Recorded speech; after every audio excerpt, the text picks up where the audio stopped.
But what I would be concerned about, these mountains right here, this is the Blue Mountains National Park, and that's where they'll have that upslope, kind of similar to what we've seen with landfall and hurricanes here.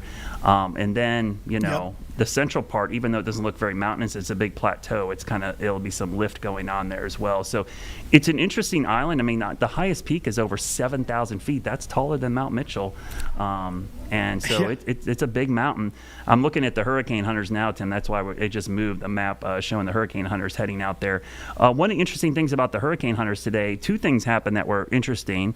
Was one of the flights had to abandon their trip because they ran into severe turbulence, and another flight they saw birds in the eye wall, which is not as uncommon as you think, but you don't see it reported often in the vortex message. I have seen it on radar when we're close to shore, but birds in the eye wall are kind of what the birds do. They're smart. They go there to seek shelter until they get somewhere where they can land. But I thought those were two interesting things with the hurricane hunters today, Tim.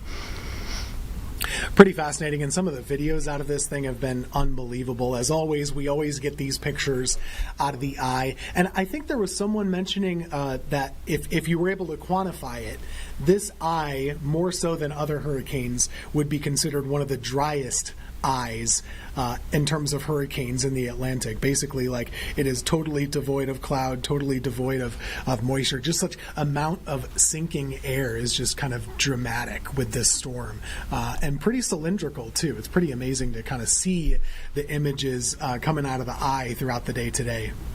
Yeah, it's been a doozy. And go back to Weather One here real quickly. I want to show everybody, because I was able to pull up today, Tim, some of the stats for the strongest hurricanes in the Atlantic. Luckily, we had these lists built and they haven't changed. But these were the top 10 strongest storms by wind speed. And so right now, Melissa would be tied with Katrina at number 10 in 2005. But remember, last year we had Milton at 180. I think we always forget how strong Milton was last year.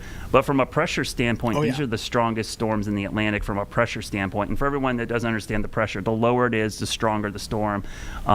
It was 906, I believe, was Melissa today. So that would put it close to Dean. But you see some of the other stronger storms. Milton's on there from last year, number 5. And Wilma, 2005, 20 years ago, just a week ago, 882 millibars, and that was in the Gulf, and that's just amazing to think about. Yeah, that was that big monster year where we had, just one after another. I remember that one too. And a lot of times these end-of-the-year systems, they can be the ones that pack a punch, and we'll be thinking of Jamaica tonight. Yeah, I'm sure we'll talk more about this tomorrow, because landfall should happen tonight or tomorrow sometime in Jamaica. Stick around. We've got more news on WCNC Plus, but we're out of time for right now. We'll see you back here tomorrow.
everyone. Thanks for joining us here for Live Impact. I am Vanessa Rufus. We'll be together for the next couple of hours.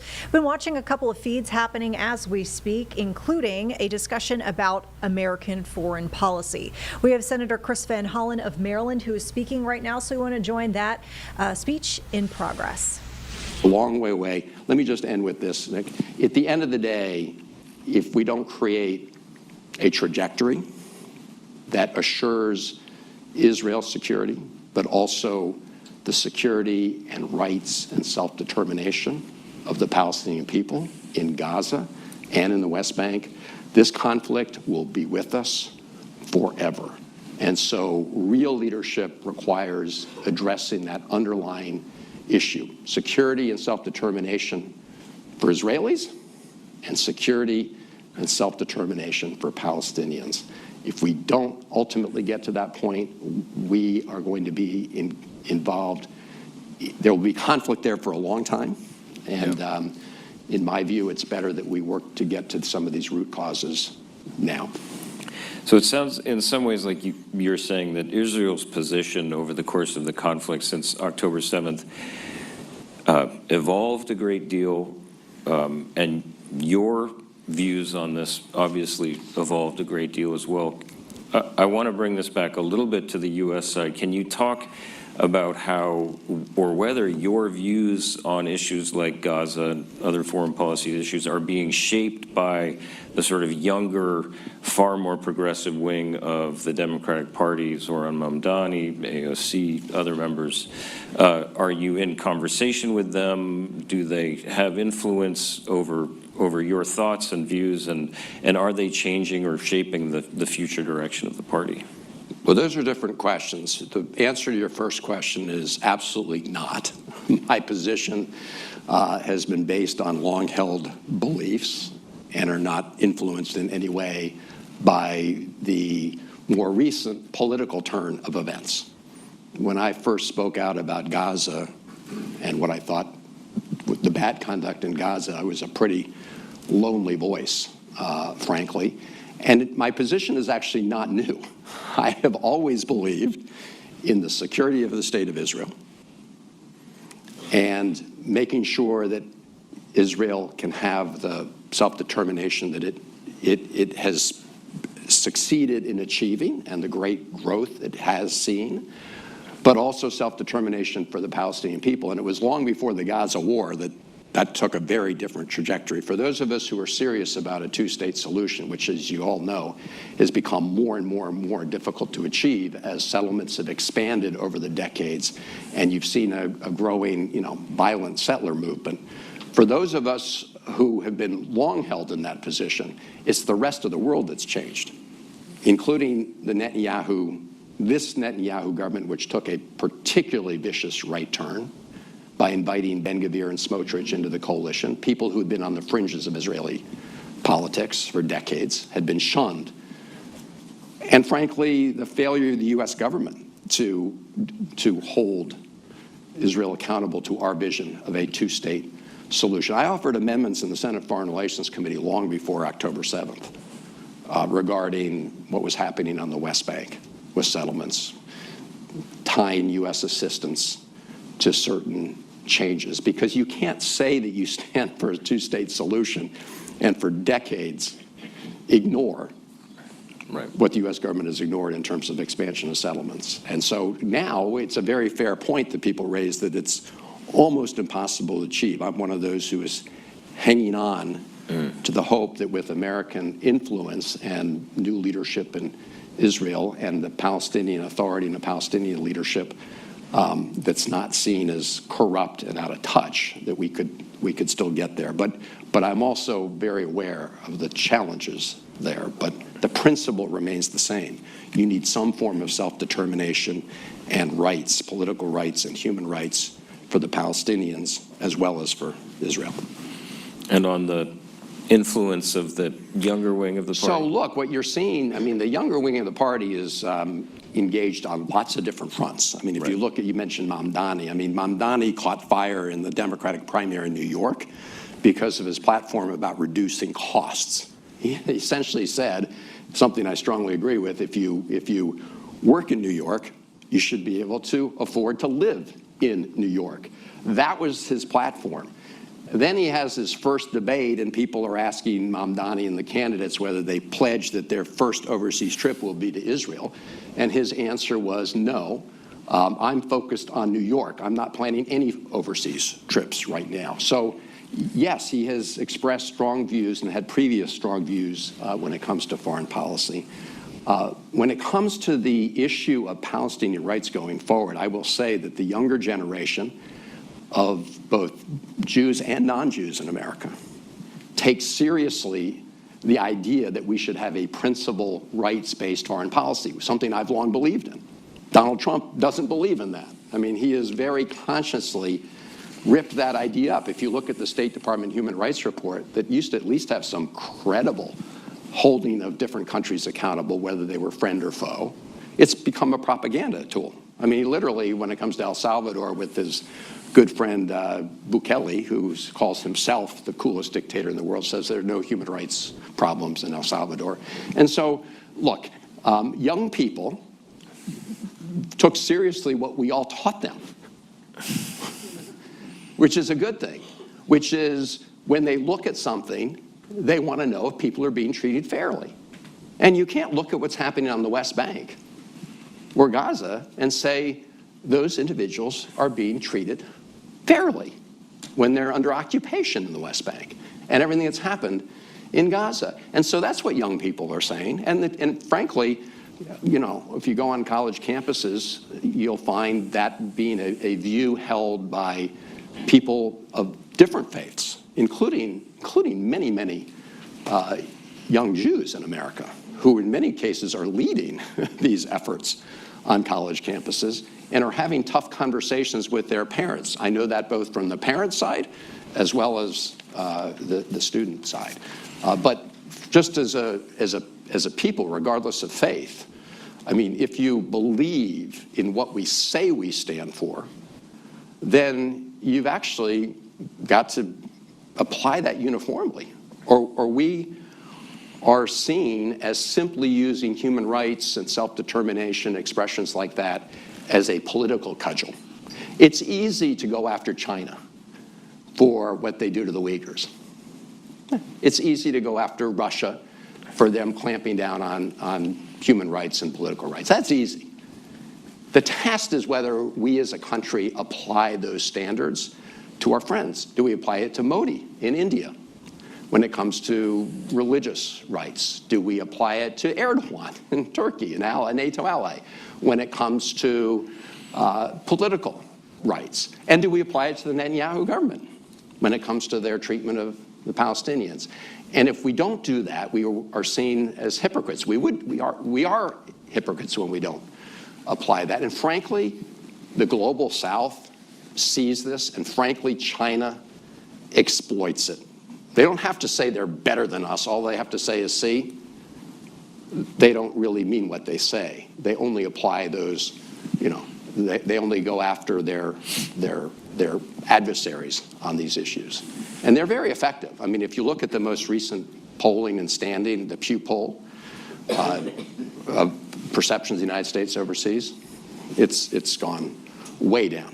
It went down a little bit under Biden in the global South, a lot because of Gaza. Under Trump, it's gone further. Tomorrow, I think there's going to be a report that shows that the rule of law rankings, and that the United States is one of 5 countries that has regressed significantly since the beginning of the year. We're in there along with Sudan, Russia, Togo. So that's the company we are keeping. I do want to turn it over now to the audience. Before I do, though, I would be remiss in not asking you news of the day. You just came from votes on the Hill.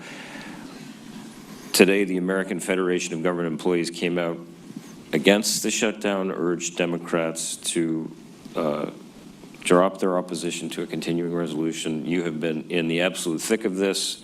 There was some hope that there would be progress over the weekend and some conversations. Are we any closer to ending this thing? So I have voted 7 times now to reopen the government without giving Donald Trump a blank check and in a way that prevents this healthcare crisis that's upon us with this huge spike we're going to see in healthcare costs, because the so-called big beautiful bill extended tax cuts for billionaires and wealthy people permanently, but did not extend the one tax cut that helps working families afford health care through the Affordable Care Act. So I voted for that 7 times. I would point out that since day one, Donald Trump has been shutting down parts of the federal government, the parts that he doesn't like, with Elon Musk and the chainsaw. And so we've included in our proposal, which, as I say, I voted on 7 times, provisions to create some guardrails against the illegal impoundment of funds, not just my assessment. The GAO has found that funds have been illegally impounded, and to address this other issue of exploding healthcare costs. What we have said is, let's sit down and talk, Donald Trump. And Donald Trump is spending all his time talking to foreign leaders. Now he wants to meet with Kim Jong-un, okay? All his time talking to foreign leaders, and not even a little bit of time talking to the Democratic opposition here at home to resolve this shutdown. That is unprecedented, to have a president who refuses to engage. It's essentially his way or the highway. And so I have, and this is what you might have been referring to about over the weekend, I did introduce legislation that says that federal employees should be paid during the shutdown, whether they're called up to duty or furloughed under the administration, because federal employees are innocent bystanders in this battle that they have nothing to do with, and they should not bear the burden. Because of legislation that Senator Cardin and I passed in the first Trump shutdown, that was a 35-day shutdown, federal employees are guaranteed full back pay when the federal government reopens. Now, the Trump administration, they got Russ a vote pretending that's not true, but it was on their own website until September when they decided to pull it down. And it's really pretty much undisputed as a matter of law. So my view is, why make them wait when some of them can't pay their electric bills, can't pay other bills? So we are in just as I left, we are still in negotiation on that piece, and I do hope the whole thing comes to an end sooner rather than later. All right. At this time, I would like to invite members to join our conversation. So I will just go around based on what I see. Michael Gordon in the front row. Know you? Michael Gordon, Wall Street Journal. Senator, I have a Middle East question for you on Syria. President Trump has suspended sanctions on Syria to support the new Syrian authorities, and the administration favors repealing the Caesar Act. You yourself have taken a similar position in favor of removing the act, maybe albeit with some reporting requirements. Is this a case where you and President Trump agree on the next steps in the Middle East? Why is this important to take this step, and what are the prospects of getting this through the House and making it actually happen? So it's interesting you asked that, Michael. I was thinking tonight whether I might get a question saying, is there anything you agree on with the Trump administration?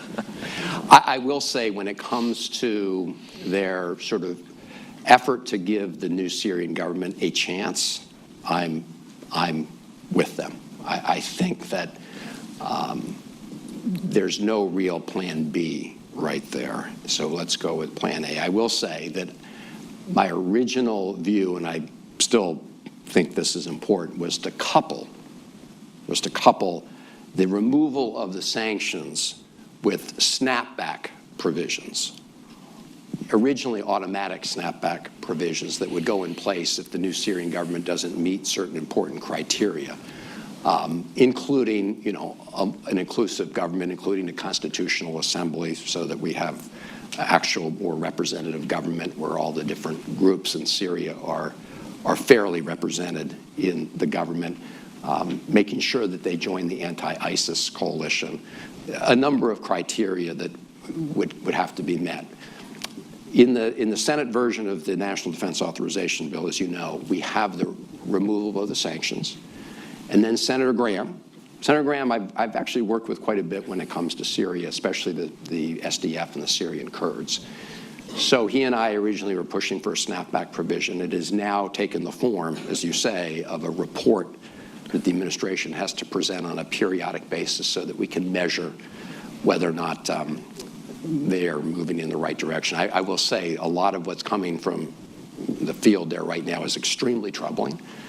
And this is why I was in favor of snapback provisions. Tom Barrack, who you know is our ambassador to Turkey, but very involved in this, believes strongly that if you have a snapback provision, it will create such a cloud over the situation that nobody would be willing to invest in any way, irrespective of lifting of the sanctions. So that is, I will say the House of Representatives, I'm told, has a very different view on all this, but it is one of the very few areas where I have been working with the administration. I met with Ambassador Barrack many times, and I met with the Syrian foreign minister when he was here, and I remain very much in touch with Muslim and the Syrian Kurds and others. All right. Right here in the red coat. I'm Priscilla Clapp, I'm Priscilla Clapp, formerly of the State Department Foreign Service and USIP, which is still in the courts. So I shouldn't say totally formally. My question is whether this administration even has a foreign policy. Because it seems to me, without an NSC, without a coordinating body working with various departments of the administration, it's just subject to daily whims on the part of the president. And foreign policy looks to me like a function of his ego as much as anything else.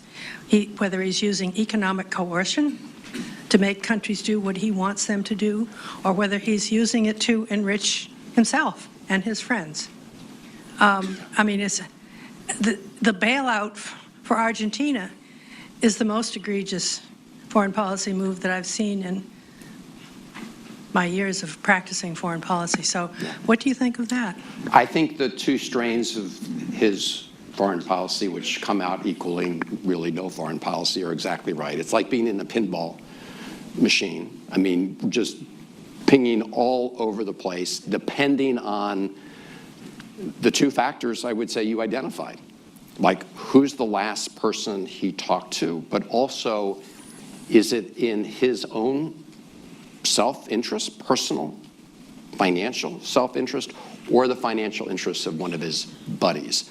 And it's all a matter of peeve. On the first front, it really does seem the last person who walked in the door, the last thing he saw. I mean, he just slapped 10% additional tariffs on Canada, right? Because Ontario ran an ad that quoted Ronald Reagan, who used to be like the, holy grail of Republican foreign policy, right? And he was talking about tariffs. Everything we all know about tariffs, which is when you do across-the-board tariffs, it does increase the prices on everything. And, there's a lot of time for all this to continue to work its way through the system. That's one thing. But the second thing you identified is a real problem, which is rank corruption.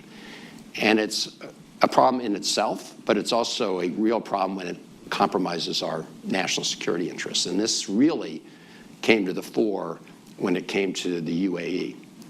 And I've talked quite a bit about this, and then the New York Times did a long, or Washington Post, or New York, anyway, did a long story about this. And the bottom line is that the Trump administration dropped the restrictions that Biden had placed on the transfer of very high-end chips and AI technology to the UAE. They dropped those restrictions right after the president's son, Eric Trump, had done the advance work. Normally you send your diplomats out for your advance work. Eric Trump went out ahead of Donald Trump to the UAE, and he cuts a deal whereby this UAE firm, MSX,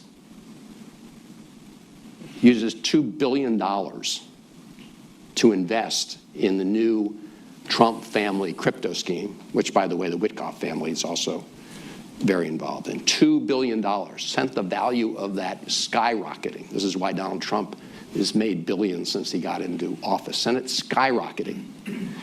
At the same time, they do this deal to transfer U.S. technology to G42. So G42 is another UAE company. You know what they have in common? The chairman of the board is the same person. It's Daoun. He's the national security. He's a member of the royal family. I don't begrudge him anything. He cut a very good deal for the UAE. I've met with him before. He's a deal maker. And boy, did he do a good deal for the UAE. Put $2 billion into the Trump family crypto, stable coin business. And he got a promise that we would send them the very highest end technology without adequate safeguards. This is corruption, pure and simple. And it's not a unique example, but it's probably the biggest example if you follow all the ins and outs of this story. And the Supreme Court's decision has essentially allowed him to conduct criminal activity as long as it's in his official capacity. An outrageous decision. All right, let's turn it to our online audience for a question. We'll take the next question from Sharif Lotfi.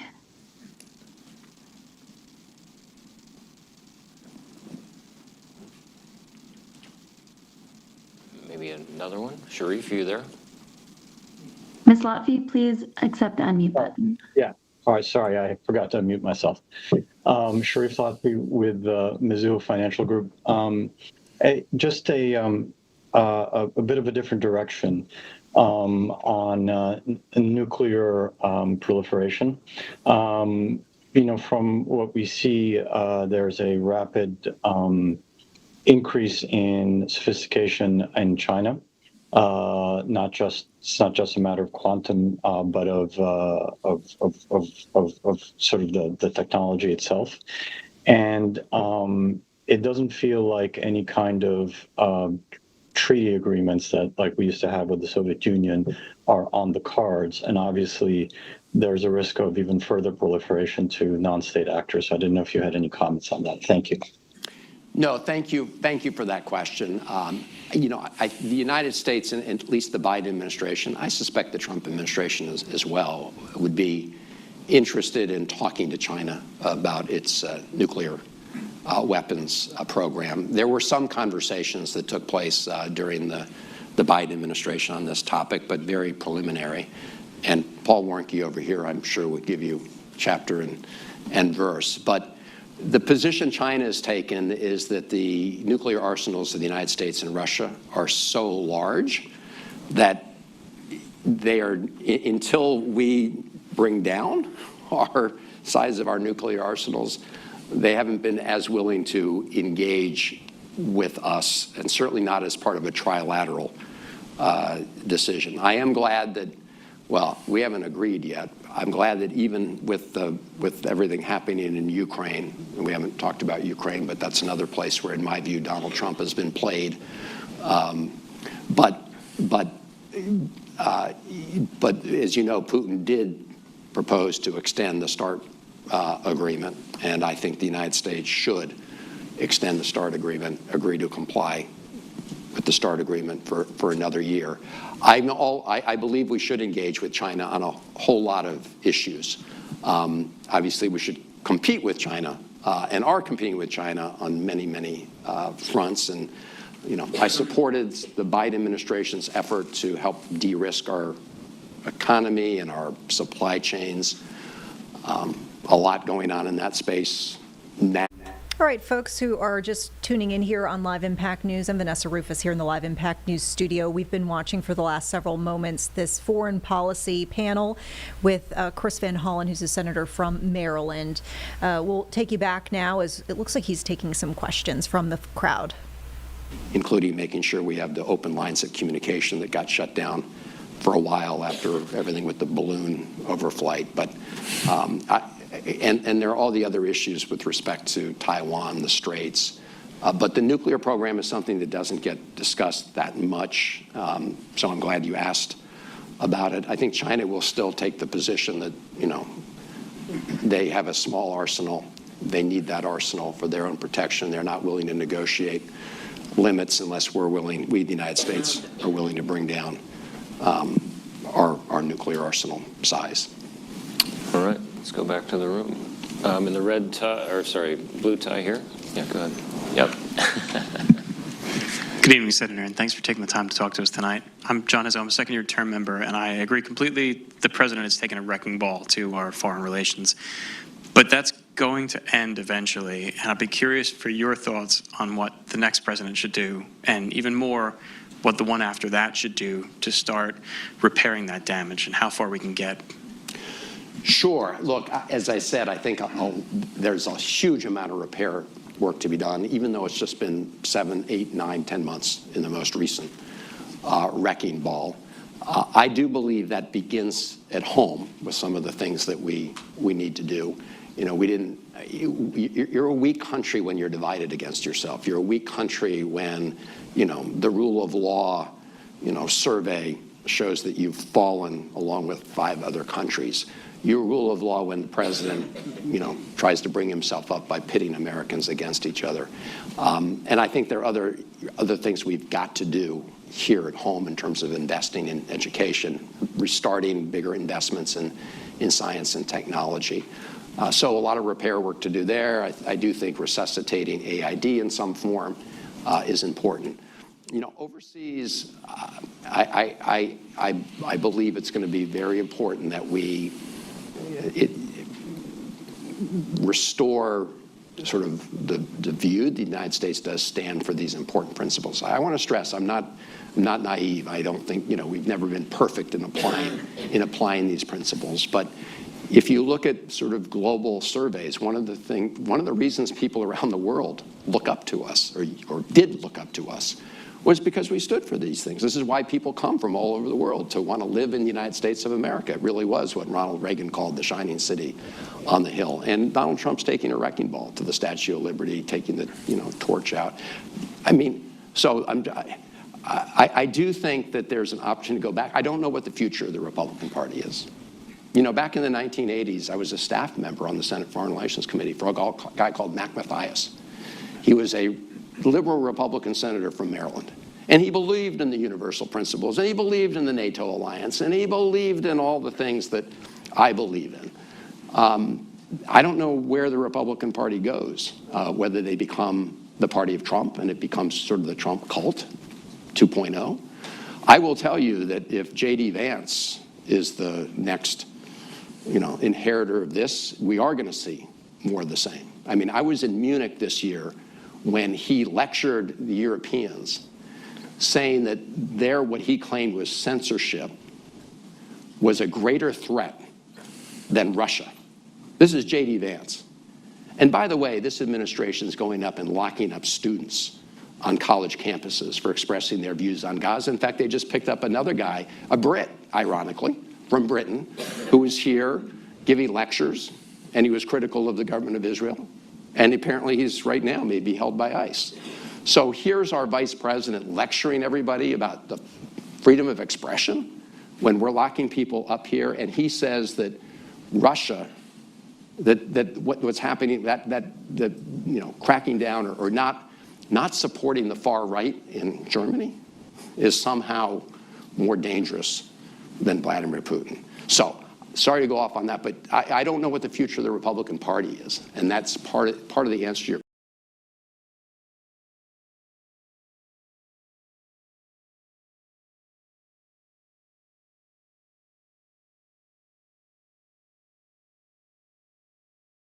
go back. And it will take a lot of time for anybody to even begin to believe us. All right, more. Yep, here, right here, the white shirt. Thank you. I'm Anna Lejava. I'm at the Georgetown Institute for Women, Peace and Security, and I work on Ukraine and Eastern Europe. Thank you for your leadership on supporting Ukraine, Georgia. My question is particularly about Georgia. There's an act called Megobari Act on the Hill right now that is blocked by Senator Markwayne Mullin of Oklahoma. And all of us who are researching the region are quite surprised why a senator from Oklahoma is blocking a bill, and anti-authoritarian bill in Georgia. So I would love to ask if you have any insights on that, and if your colleagues, both Republican and Democrats, do understand a coordinated threat that Russia, China, North Korea, and Iran pose to U.S. national security. Right. Thank you. So he's blocking the bill, you said? Yes. Okay. Is this Senator Shaheen's bill? No, yeah. So, yeah, no, I support Senator Shaheen's bill on Georgia. Yeah, thank you. And I have to give her a shout out as ranking member of the committee. She's taken a special interest in the Balkans and that whole region.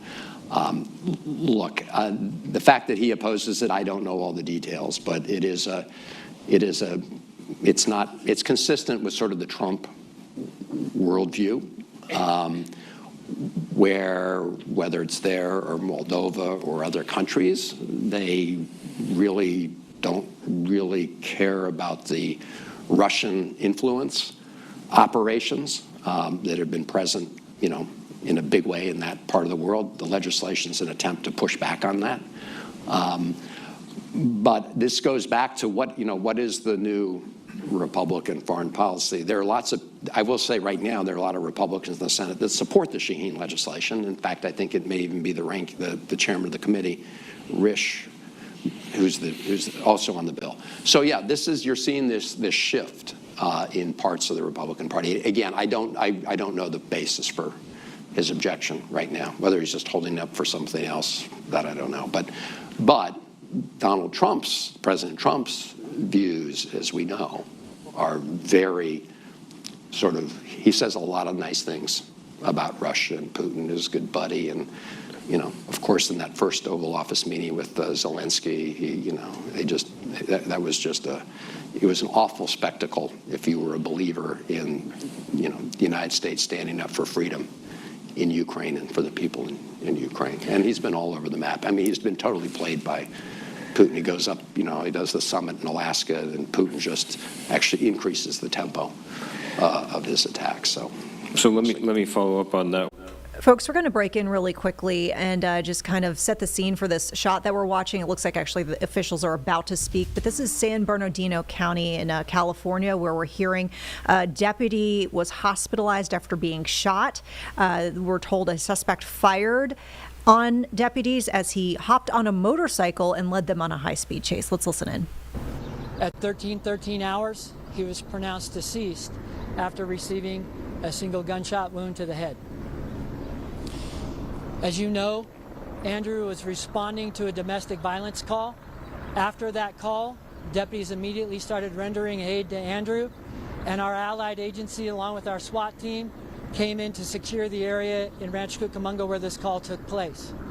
While that was occurring, the suspect left the area on a motorcycle and subsequently was pursued by our deputy sheriffs with aerial support overhead. The pursuit came to a conclusion with an off-duty deputy sheriff who put himself on duty and conducted a legal intervention by hitting the suspect on the motorcycle, causing the motorcycle to go down. The suspect is in stable condition at an area hospital. Right now, the additional information about this case, as you can imagine, this is still an ongoing investigation. We're out on the scene investigating that. We're also on the scene where the pursuit came to a culmination and taking care of that investigation. And then we're also waiting with the suspect to interview him. As you can imagine, the entire department is very heavily, I don't even know what to say. We're embedded in sorrow. Unfortunately for our department, this has happened way too often. When we talk about this young man, his wife, 2-year-old daughter, and the couple was expecting. His mother and his 4 brothers and sisters are who have to live with this, along with the members of his department who are out there serving with him today. We're going to do our very best to the most important thing at this point, and that's to make sure that we bring this suspect to justice and take good care of that family. I'm going to introduce my partner, RDA Jason Anderson, and then afterwards, Jason and I will take some questions. Jason? Good afternoon, Jason Anderson with the San Bernardino County District Attorney's Office. Obviously, this is a very sad but fluid situation. We've been monitoring information that we've gotten from the Sheriff's Department, other agencies that have been involved in this. We anticipate receiving reports very, very quickly within the next couple days.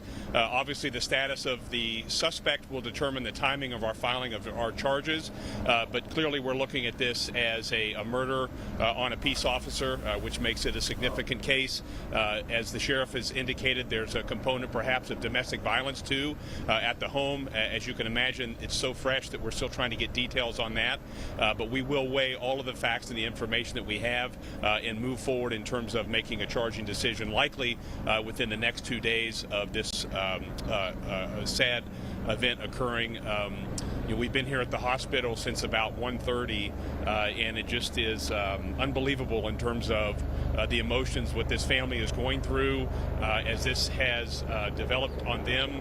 Our sympathies are with them. I have to say, though, that one of the most impressive things is that given such a fluid situation and so tragic, where so many different departments can come together and work very, very quickly and very, very closely to not only give information to the family to help them get towards closure, but to be able to make the appropriate professional decisions from the district attorney's standpoint, but also, more importantly, having open communication as it relates to all the investigations that will occur in this case. And that has to do with what happened in Rancho. It's what happened on the 210, fortunately with the suspect being taken into custody, and then over the next couple days reviewing reports and moving forward, and obviously seeking justice on behalf of Deputy Nunez and his family.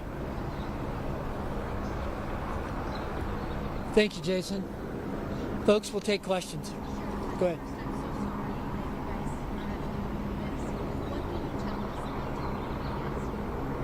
Well, Deputy Nunez was a 6-year deputy. He had served the community here in Rancho Cucamonga.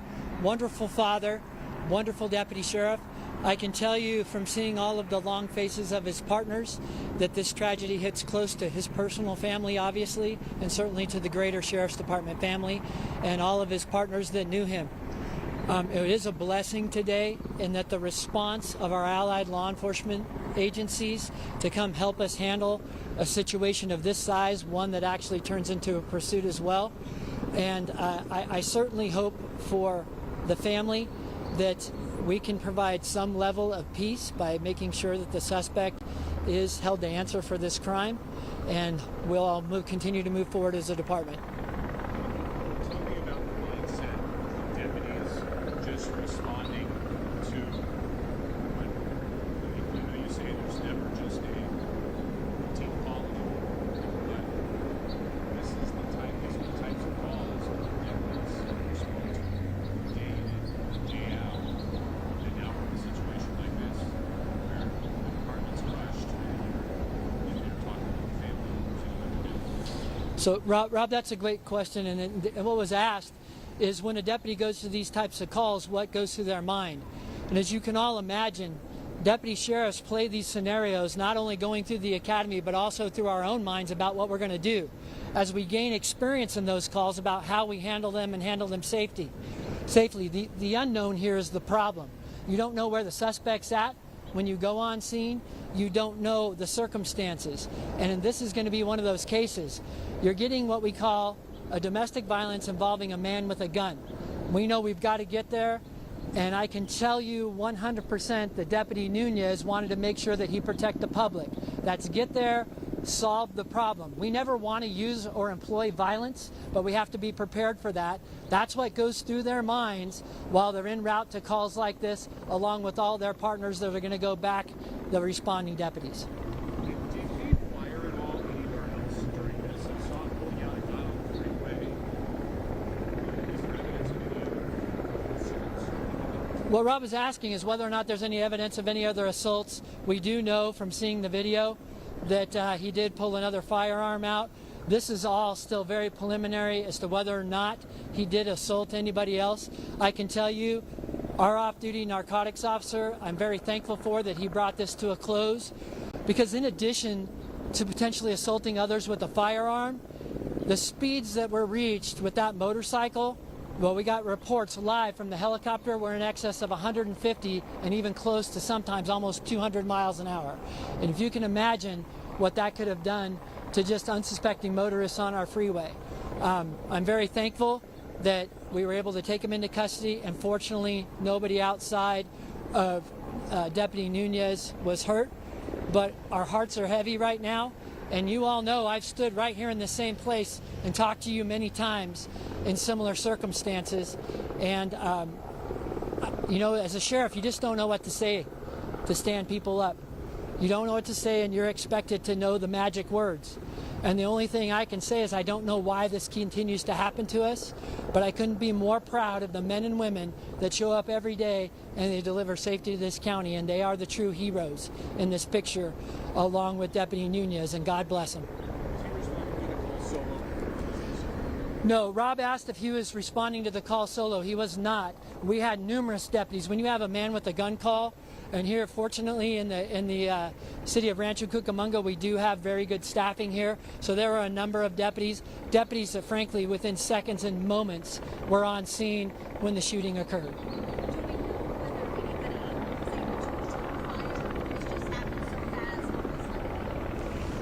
Right now, we don't know any of that. There could be a possibility. We were setting up, as you can imagine, when these things happen, it's our responsibility to contain potential violence. So setting up a perimeter and not letting that violence get out beyond there. For him to leave in the motorcycle played something entirely different in the middle of the Rancho Station deputies and other responding allied agencies responding to try to lock down a perimeter. And when you don't know where the suspect is, you have to use time. Do we go out 2 blocks, 3 blocks, those types of things? Those were the active decisions that were being made. And I can tell you as a sheriff, I couldn't be more proud to listen to our folks who are boots on the ground, including Deputy Nunez, as he went on scene and trying to take care of this community to put all of us in the right places. I can't share anything about him right now. We're still forensically trying to positively ID him. I can tell you probably within the next 24 hours, though, we'll make sure we get that all. It's important to us. I know it's important to all of you. And also with some more circumstances, if we can, that are surrounding that domestic violence in the original call. And hopefully try to bring sense to something that really is senseless at this point. That's what I was wondering. Do we know the relationship between him and the woman and that original call yet? We just know it's domestic. That I don't know. It sounded like it was a domestic call at this point, and that's what I want to give all of you as soon as we can, is what is that relationship? Is it husband, wife, boyfriend, girlfriend, acquaintance? We're still in the middle of that. What can the community do to help you and your department? Folks, if we could all pray for the deputy sheriffs that are doing the hard work for us out there day in and day out, and pray for their safety.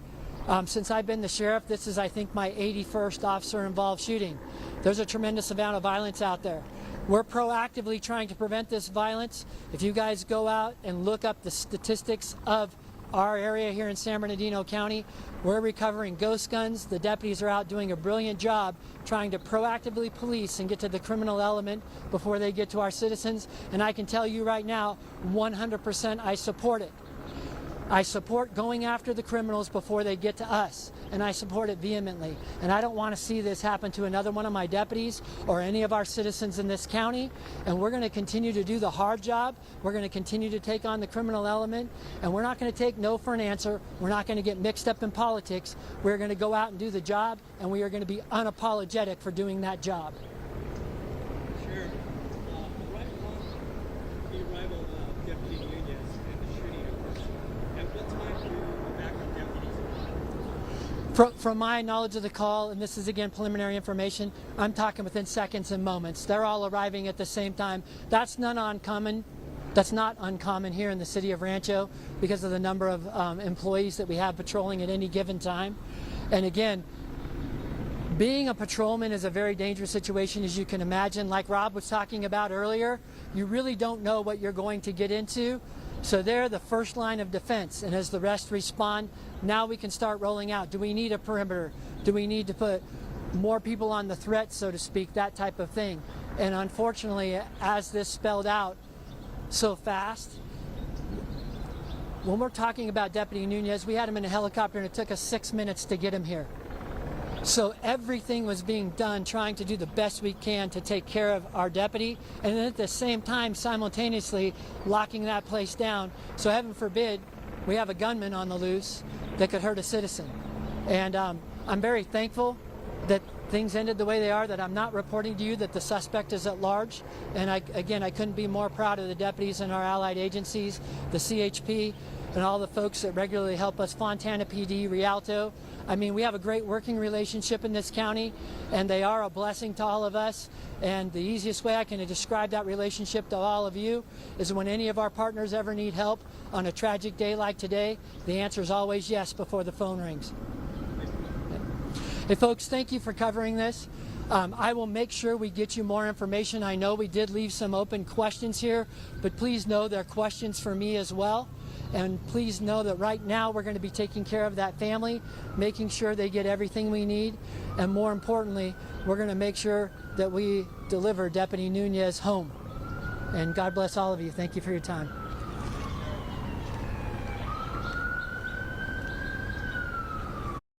All right, folks, we just heard from the sheriff there in San Bernardino County, California, as they are processing some really tough news, not just for the community, but specifically for a family now who's without a father and without a husband, and the law enforcement community.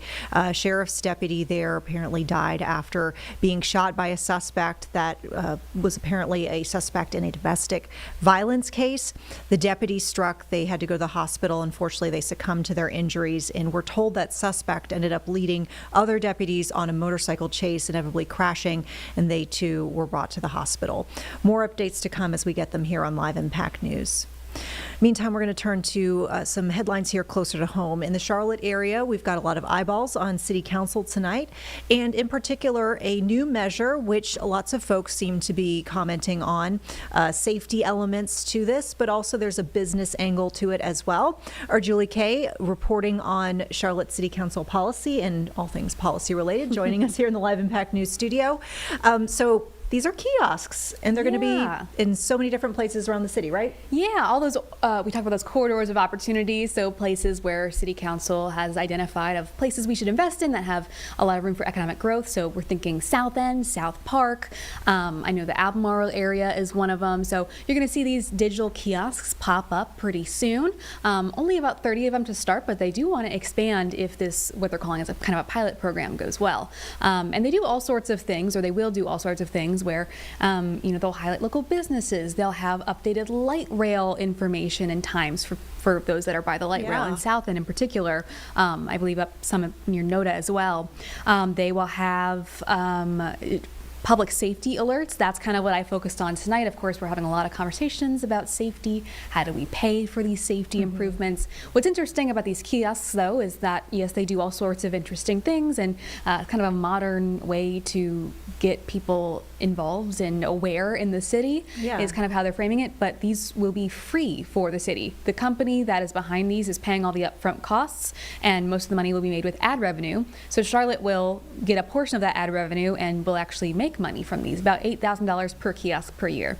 So starting with only a couple dozen, that's nothing too crazy, but nothing insignificant. And I think the biggest thing people are excited about is the fact that they don't have to use any taxpayer money to fund this. Yeah, it's an interesting concept. Obviously, we have a lot of folks who are locals and just like to go around town, whether it's on a weekend or, in the middle of the week trying to get around. But also I think about, in Uptown, we have the convention center, and we have so many visitors living close to the area. I can always tell when there's a convention and so many people walking around or, trying to navigate the light rail. And I suspect this would probably help folks with multiple, needs that they might have with their visit. Yeah, I was just on the light rail on Sunday. I was not going to the Bills-Panthers game, but you could. You were like the only one. I was the only one on there not going to it, but watching people out of towners, a lot of Bills fans like to travel, as we all saw. It was unreal. Yes, there were plenty of them, and I think that they probably could have benefited from something like that. I know I saw some confusion about where to go, and of course the Charlotte light rail system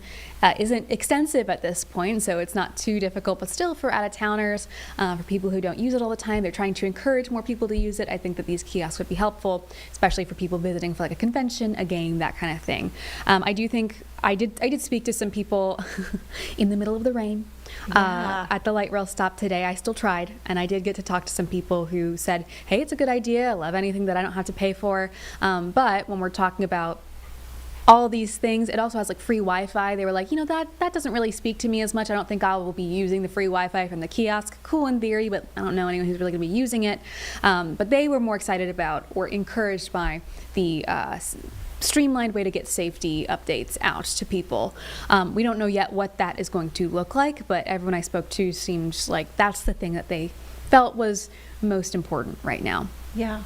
All of this coming on the backdrop, of course, of that 1 cent sales tax. I know we've been talking about it forever, but this is, something folks are voting on as we speak. And so I'm just curious, anything coming up with that or any dialogue tonight about it? Great question. And I know that this is kind of its own thing, and it's not necessarily direct. It is like related to transit, but not everything at this point kind of is when we're talking about Charlotte and government spending. Yeah. But this I thought was interesting because the people I spoke to said, we like the public safety element of this, especially for us. I was at a light rail stop talking with people. I was at the light rail stop where the murder happened of Irina Zarutska. And I was interviewing these people right in front of her memorial, and they were really hammering in on the safety update, but also saying, I would pay for safety updates. I'm glad I don't have to pay for this, but I would happily do that because that's what we need. That has been a big conversation as of late, is not just how do we make the trains safer. We've seen a lot of people now, I would say, have seen more increased security, more streamlined as opposed to in kind of clumps that we saw before. And so those kind of slow implementation processes are kind of being seen. But the bigger question is, how do we pay for some of the stuff that's not already a part of our system? Like you can't just, you can increase police presence, but there's more pieces of the safety aspect, and that might come for the light rail in this 1 cent sales tax. The problem is, and just a reminder again for what it is, 1 cent or 1% sales tax. It's 1 cent to the dollar, and so that's why you can go either way, but I know that is confusing. Election day is next Tuesday, so you've got a little more than a week. There's still early voting going on, but voters in Mecklenburg County will decide whether or not to bump it up 1 point to fund transit projects, not just light rail, also buses and road projects. Municipalities will get money directly to them to help fund their road projects. So there's a lot of moving parts in this, and this would generate millions and millions of dollars for not just Charlotte, but the municipalities surrounding. But the big question is, how much of that now, when we're talking light rail, is going to go to safety? Of course, we want to purchase, we as the city want to purchase the Red Line. We already have those tracks available to us, but to create all the infrastructure needed to add that line all the way up to through Lake Norman will be a good chunk of that 40% that would be going to light rail. So the question now is, how much of that funding would be even left over of the light rail chunk to put on safety projects? Does that mean we now have to go to a system where you have to go through kind of a gate to even get on the platform as opposed to it being open concept like it is now? That would be incredibly expensive. So that would be a major change. A huge change. Yeah. And I'm not even sure at some of these stops, like I was at East West today. I don't even know how you would do that. I don't know how you would close that off after the fact, not just money-wise, like just logistically. I don't know how that would happen. And so all these questions are happening at the same time. And so that's going to be, of course, a separate conversation, but interesting. That is kind of what came up in my discussions today about these seemingly simple kiosks. People saying, great that we don't have to pay for it, but I am willing to pay for it if that's what it comes to, and we're talking about safety. The piece of this that is also interesting is we don't have the board formed yet that will make the decisions about how that money is spent. So we won't have those questions answered until after the sales tax is either passed or not passed. Yeah. Well, and I mean, to that point, we see there are folks who are advocating for this, and we see groups, for example, Action NC, who we've spoken with a couple times now on WCNC on TV and WCNC Plus. But sounds like a lot of their concerns is what they're calling guardrails, and just there are a lot of question marks, and I think there are maybe some concerns from their perspective about this being placed on a sales tax where they believe it could hurt vulnerable communities. And So I think there's like a lot that folks don't know about the measure that they're going to potentially approve. Although there's a lot of potential there, right? For good. And even the people who are still very pro this tax acknowledge it's not perfect. We are in a time crunch, and so basically what the people that are for this but acknowledge the faults of it are saying is we are not going to get another opportunity like this. We don't want to end up like Atlanta where the traffic is just, because we're growing and growing and growing. Yeah. We don't do this now, we're not going to get another chance. Remember that the state legislature is also wrapped up in this. Very Republican heavy state legislature, not a huge fan of Charlotte most of the time, and so they're not really inclined to give us a whole bunch of chances to keep putting this on the ballot if the voters strike it down the first time. And so we are kind of on this time crunch of, if this doesn't pass, it'd have to go back to the General Assembly, who's likely to say no. They are also in control of the act that was passed that said 40% going to light rail, 40% going to roads, and 20% to buses. And so part of this is the decisions are also being made, some of them by people that don't live in Charlotte. And then when we look at the committee that's going to be formed, or the board that's going to be formed, these are chosen by the Regional Business Alliance, Council, Mecklenburg County, each of the towns will get one. So it's going to be interesting to see who people choose. I know Action NC was not pleased with the makeup of who gets to choose and how they will choose them. Obviously, in an ideal world, the people on this board, quite a few of them would be people that not just use the light rail or public transit in general, but rely on it. And that is not necessarily something that may be guaranteed. There's an encouragement to do that, and council has said that they are going to try, but there's nothing really preventing them from ignoring that stipulation. Well, and I think we talked about this before. I'm just thinking about, how do I verify that? Yeah. You know, I'm sure folks, I would hope, wouldn't go and lie and say I'm an active user of the light rail, but do you you're show not. us your train tickets? I know. I'm just curious, just some random great stuff. Question. That is, I what's interesting is, at least on council side, those interviews are going to be public. Yeah. And so we'll have a lot of content to work with when that gets started. I'd be curious to watch those. That won't start until after the election. So some of those questions that we have won't get answered until we have to have really the final answer. Yeah. So that's really kind of the position we're in, is it's just a time crunch. And so people have a limited amount of time to decide, but some of the questions just won't be answered by the time voting happens. I still can't believe Election Day is just days away. We have been talking about this. My first story here almost a year and a half ago was 1 cent sales tax related. Yeah. I've been doing this now at least once a week. I know. We'll see. Yeah. I'm sure lots more to talk about, you know, on this front and others, because there's always so much going on in the city. Yep. But the kiosk story will be on at 11 here on WCNC Plus. Anything specific you want to add to that before we wrap things up? Nope, just a safety focus, kind of what we touched on today, but they do all sorts of things, and we have more information on our website as well for if you're curious about kind of the other aspects of it. All right. Julie, thank you. Thank you. Good to see you as always.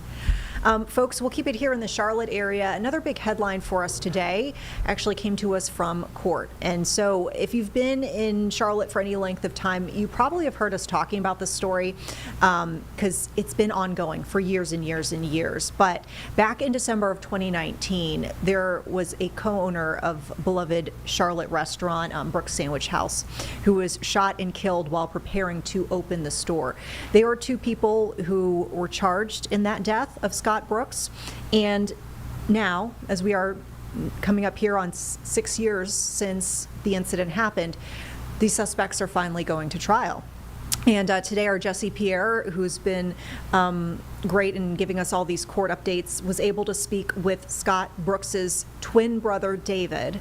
And so he shared his thoughts as his family is still looking for closure, he says. And this is potentially now this long-awaited step in getting that closure. Let's take a listen. So just in case for everybody here, Mr. Brooks, if you could say your first and last name, spell it out so we get it all on camera. David Brooks, D-A-V-I-D, B-R-O-O-K-S. How are you feeling today? Tired, but a little bit vindicated that this process is going to start. I know it's been a very long 6 years and everything. You know, they were talking about the motions and everything. The judge did deny those. How hard has it been for your family just to wait all of this time to start hearing some answers? Well, you're in a business like mine. You work with the public every day, and you're asked time and time again, what's going on with the trial? How's your family doing? And you can't say no. You have to answer the best of your ability. But it's taxing, it's tiring, but I think we'll all get through it. This is going to be a process, going to be a long process, but I think hopefully we'll get justice in the end. David, what does it mean to see all those pews filled up with support for your brother? Oh my, I was so surprised today with some of the people I saw. Even the former CEO of Habitat, Bert Green, he showed up, and it just warms my heart about the support that we have throughout the city of Charlotte. And there's going to have to be some changes made. And I don't know if this trial is going to be at the beginning or a start to it because it's so public, but hopefully there's going to be some changes. And I hope Mr. Connors and Mr. Staples come to know the Lord. But then again, they're going to have to realize what they've done, and they're going to have to pay for that. What does justice look like for you and your family? Justice just looks like a cloud that's come over, and it's raining now, but it's going to clear. The sun's going to shine. What do you want this community to know, a community that has really had your family's back through this? Since 2019, or actually since 1973, when we opened our small mom and pop business, it seems to be dropping off day by day and more closing. And the city's getting bigger and bigger and bigger. Please, don't forget about your mom and pop dealers. These are the people that hire people. These are the people that run this place. And these are the people you need to believe in. And most of us are honest, hardworking people. And we need all your support, no matter if it's in business or in a courtroom. You mentioned wanting to see changes. What kind of changes are you hoping to see? I'm just changes in the justice system where it's going to become quick and more efficient, especially for the victims of crime. Especially to wait that 6 years. You're talking about wanting to see justice a little quicker. Has it been difficult, or has it been disappointing for your family to just have to keep seeing this be pushed back and not have those answers? It has, because like I said before, so many people walk up to me and offer sympathy and stuff, and that's tiring, but you can't not do it. And also, people talk to me every day, say, I know what you're going through because I've lost a brother, I lost a sister. No, you don't.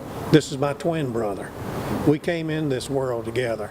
We had the same kind of communications, the same kind of language. We worked together every day.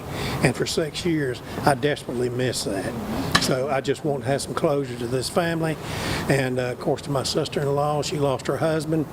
And please keep her in your prayers, and hopefully this trial won't take too long. How do you continue to remember your brother or celebrate his life and so forth? When I open a Bible, I see my brother. When I say my prayers, I see my brother. And when I open my business, I see my brother. And so many other people do too, because he was such a people person. And he never met a stranger. And I don't know what happened between him and the defendants, but I hope maybe there was a positive conversation between the time that he met and the time that he died. So we just have to wait and see. How is the rest of your family doing and everything? How hard has this been for them? They're holding their own, but they're ready to see this over with too. And so many changes have taken place, and my daughter's going to make me a grandfather in March, so I'm looking forward to that. And that's going to be a change that I'm really looking forward to. So hopefully when this is over, everything else looks encouraging.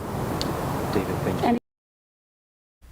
Once again, that was David Brooks, the twin brother of Scott Brooks, the gentleman who is the co-owner of Brooks Sandwich House, gunned down in December of 2019. Two men charged with killing him, Stephen Staples and Terry Connor Jr. As we mentioned, that trial getting underway. Today, we mostly heard, I guess you'd call it instructions for how evidence will be presented and how witnesses will be handled. And our Jesse Pierce, we mentioned, will be covering this trial at length for us. So you can keep it here on WCNC Plus throughout the week and coming days and see how things are playing out. Should keep us updated on that. Another big story for us is churning as we speak. Out in the tropics, we want to bring you now to live radar images as we see Hurricane Melissa, now the strongest storm this season on the planet, is churning, making its way towards Jamaica. And you can see Jamaica up towards the top right corner of your screen right now. That island getting some impacts already from the outer bands, as you can see, of Melissa. Category 5, channeling 175-mile-per-hour winds, and there is a lot of concern about the outlook for this. In fact, the country's health minister announced already within the last several minutes that the death toll had already risen from 2 to 3. He said that a healthcare worker died after being hit by a falling tree, and said another 13 people have been injured. Now, of course, a lot of folks there in Jamaica concerned, preparing, kind of hunkering down, if you will, as they've done their preparations. And you got folks here in the Carolinas who are watching this closely, very concerned. We, in fact, spoke with a local business owner here who is originally from Jamaica, says he has family that are there right now, and so he is watching this and hoping for the very best. Let's listen in. Okay, sir. Say you're going to look at me the entire time, okay? Sure. Okay, first, last name, spell it for me, please. Gavin Lawrence, G-U-V-I-N, last name Lawrence, L-A-W-R-E-N-C-E. Okay, perfect. And you are the owner of Lawrence Caribbean Restaurant. I am the owner, Lawrence Caribbean Restaurant, 3011 West Boulevard. Okay, perfect. How long has this place been open? We've been open for 10 years now. 10 years. August of 2015. Okay, perfect. So tell me a little bit about, you're from Jamaica, kind of walk me, let's start there. Right. Born in Jamaica, grew up there, migrated to the U.S. when I was 14. Went to high school and college here. Went to work for a supermarket industry for the longest while, forever. Moved to Charlotte in 2004 and wind up leaving the supermarket industry and opening up this business in 2015. Perfect. So tell me a little bit about, you born in Jamaica, you have family there. We're anticipating the hurricane Category 5 right now. Sure. Who do you know there? I have a sister. I have my sister there, my brother there. My brother's a business owner in Jamaica. My sister is a retired teacher. So we are concerned. We're awfully concerned and wondering and worrying what a Category 5 is going to do. We all remember Gilbert in 1988, and this could be worse. So we're preparing to help them out if necessary, whatever they need, because this seems to be a worse storm than Gilbert. What category was Gilbert again? Number 5. Gilbert is also Category 5. Oh. It was much faster than this, though. Gilbert was gone in 24 hours. This is going to hang on for 3 or 4 days, it looks like. I spoke to them this morning, still calm, but clearly concerned over the next 24 hours because it should hit tomorrow morning. So what kind of preparations are getting underway there? Oh gosh, they've boarded up. They have sandbags, doorways, that kind of thing, hoping that that's satisfactory. I know my brother has boarded up his business. He went out, as a matter of fact, he went out this morning to finish that process. And are people scared there? Absolutely. You can hear the fear in my sister's voice because she's older than I am. She is 74 or so, so she's concerned. She lives alone. She's at home alone.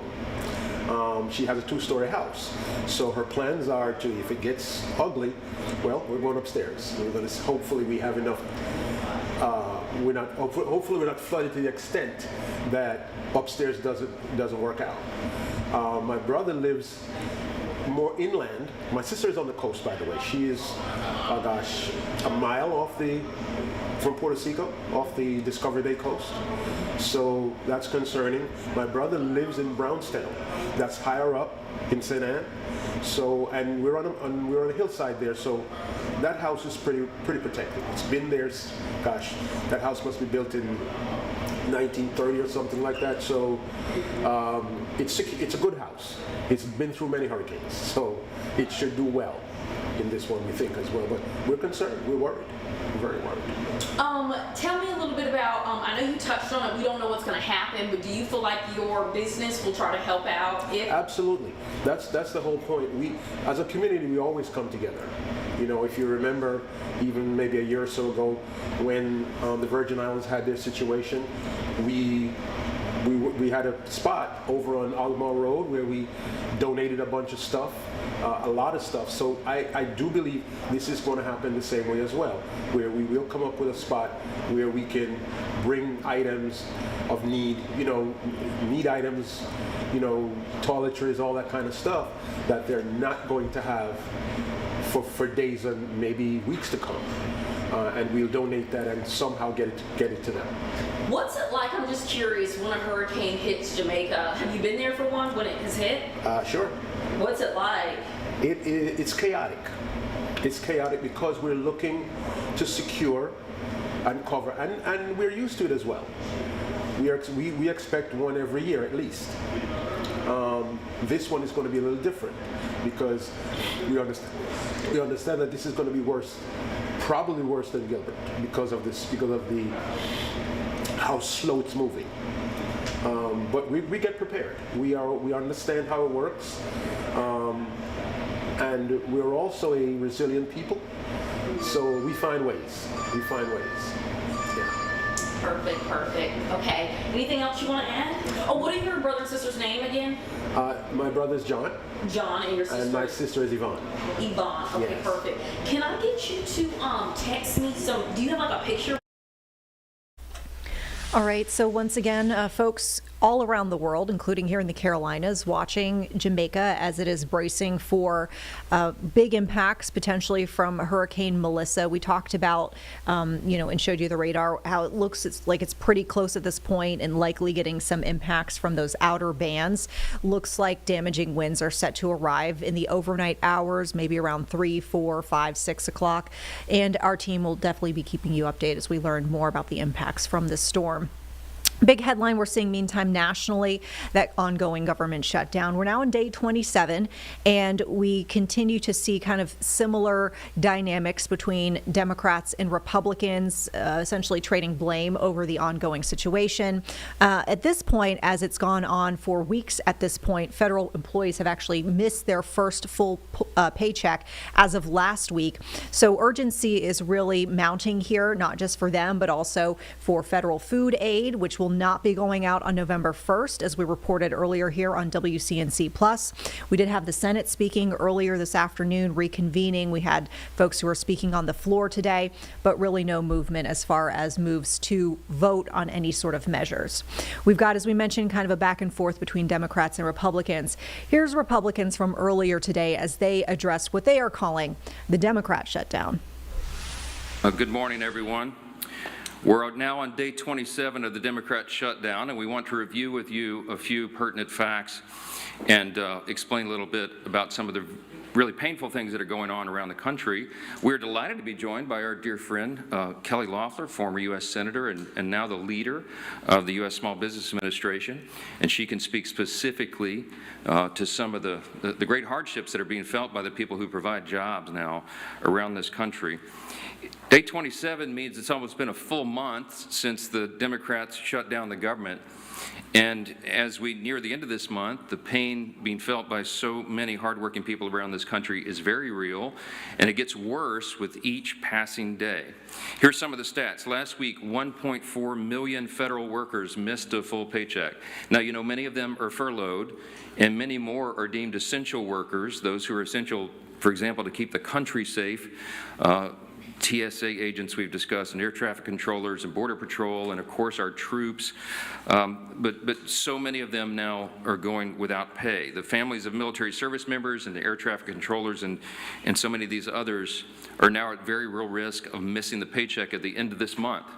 The Trump administration has done everything possible to bend over backwards to try to find sources of funding within the federal government to be able to cover the bases, but it is getting more and more challenging with each day. Now, every Republican in Congress wants to stop this madness desperately.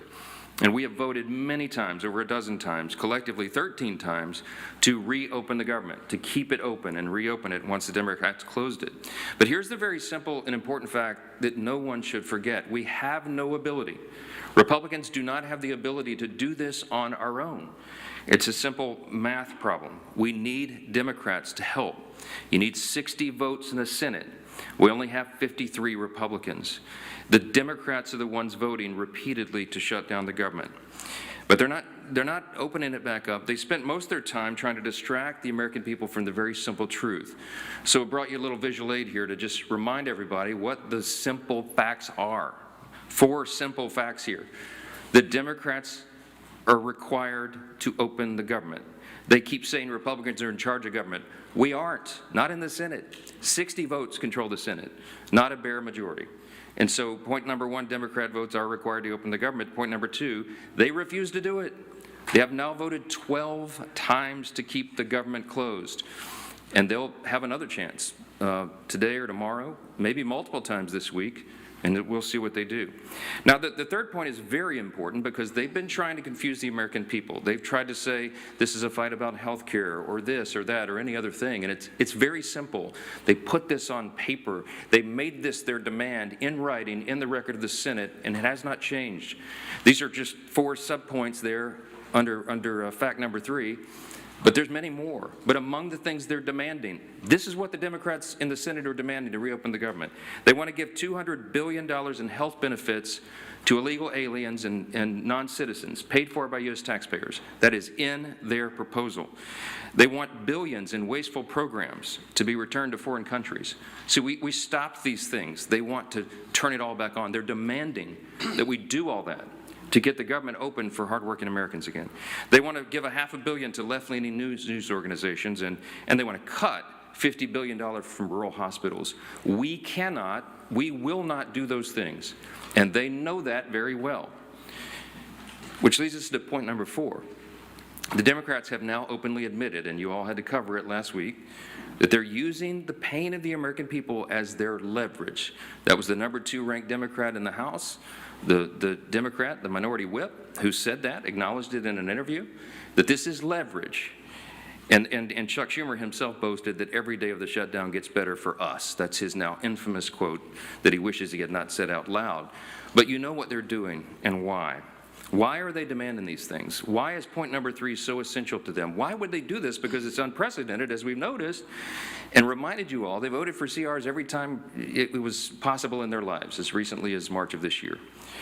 But they're doing it to appease their far-left Marxist base. That's the headline. That's why. That's why we're all in this mess. That's why the American people are suffering pain, because the Democrats are more afraid of the Marxist in their base than they are of hardworking Americans. See, they've made an evaluation that they have to appease the Marxist base, that they're so concerned that they'll lose their jobs if they don't appease the far left in their party. And they sat in a back room and they made the calculation that they would rather shut the government down and impose all this pain on the American people because they believe the Marxists, the far left in the base, are more active than hardworking Americans, people who go vote. And so they made the calculation that it's worth it to them. Every day gets better for us. We'll use the pain as leverage. For what? To prove to the far left base that they won't give in, that they'll fight Trump and fight the Republicans. What are they fighting? It's a clean CR. It's the same level of funding that they have voted for as recently as earlier this year. They are Biden-level policies and spending. This is not some Republican wish list. We don't have any of our priorities in this at all. It's the Democrats' own product. But they have decided to flip the script this time because they were getting too much heat from the far left. The facts are so simple. And I'll give you Exhibit B as to why this is so true. On Friday, there was a little bit of a seismic shift in politics. All of you noticed it over the weekend. We saw our clearest sign yet that this radical insurgent movement in the Democrat Party is succeeding. And they are ending what has always been known as the Democrat Party in America. After a months-long pressure campaign from the far left, House Minority Leader Hakeem Jeffries finally relented. He gave in, and he gave his endorsement to the socialist running to be mayor of New York City. The House Democrats have chosen a side. They were forced to by that far left that they're so terrified of. What they really believe. There is no longer a place for centrists and moderates in their party. The candidate that they have endorsed, Mamdani, is somebody who we've talked about a lot from this podium. He sympathized with Hamas and openly embraced anti-Semitic language. He has called to, quote, seize the means of production because he is a Marxist. He's called to abolish our borders, to abolish and end immigration enforcement, to defund the police, and to legalize prostitution, among a long list of hits that I could share with you. Zoran Mamdani is expected to take the helm of one of the most important cities in the world and the largest city in America. And he now has the full blessing of the Democrat leader in the House of Representatives. It is shocking. And that leader and all the other Democrats are going to co-own the consequences of what they do to America's largest city. Every reporter in this room should be asking every House Democrat individually whether they too agree with Hakeem's endorsement of the Marxist agenda. It's an extraordinary moment in the history of American politics, as this is not the kind of history that we need to be making. What we're witnessing is truly the end of the Democratic Party as we've known it. And even some Democrats are now saying that out loud. You can see it in their interviews. I watched one last night. All this is directly related to the Democrats' shutdown show. Why? Because just like they decided to save their own skin, that they had to endorse the Marxist Mamdani in an unprecedented move, they have also decided they had to shut down the government in an unprecedented move. No matter the pain it inflicts upon hardworking American people, they were simply more afraid of the Marxists in their party than they are of voters. For the sake of our country, we pray that their calculation is wrong. We believe it is dead wrong.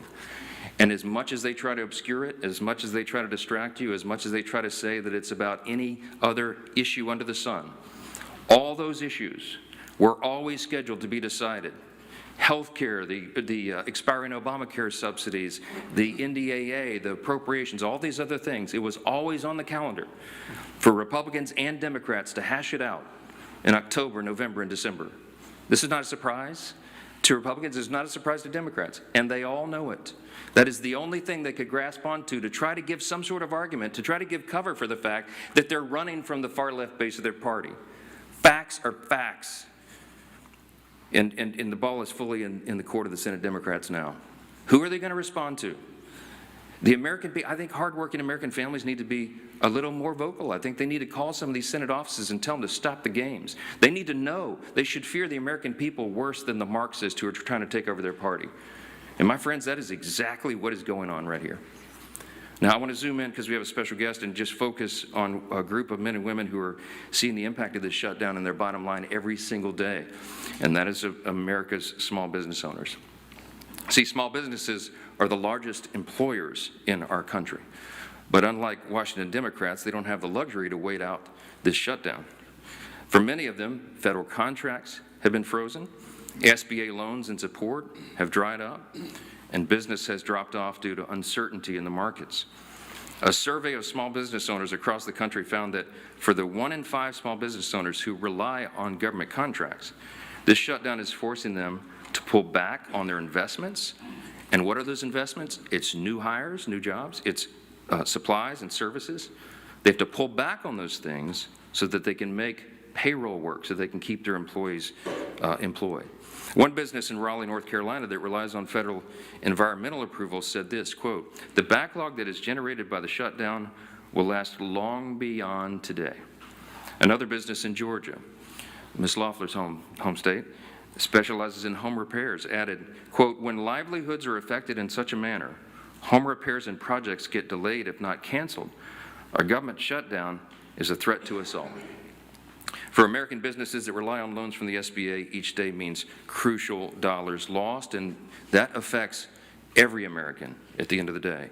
Small businesses across the country are being forced to go without roughly $170 million in SBA-backed loans each day, and that adds up to $4.5 billion in blocked loans just over the course of this shutdown so far.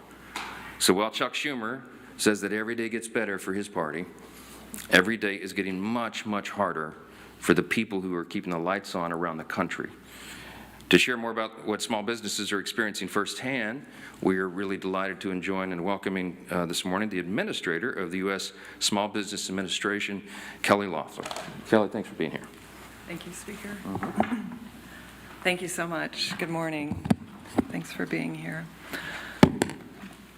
Well, thank you, Speaker Johnson, and the leadership gathered here. And I want to start out by thanking you all on behalf of America's 36 million small businesses for passing a clean funding bill to keep the government open, and for passing the largest working family tax cut in American history, saving taxpayers a $4 trillion tax hike that Senate Democrats voted for, congressional Democrats supported.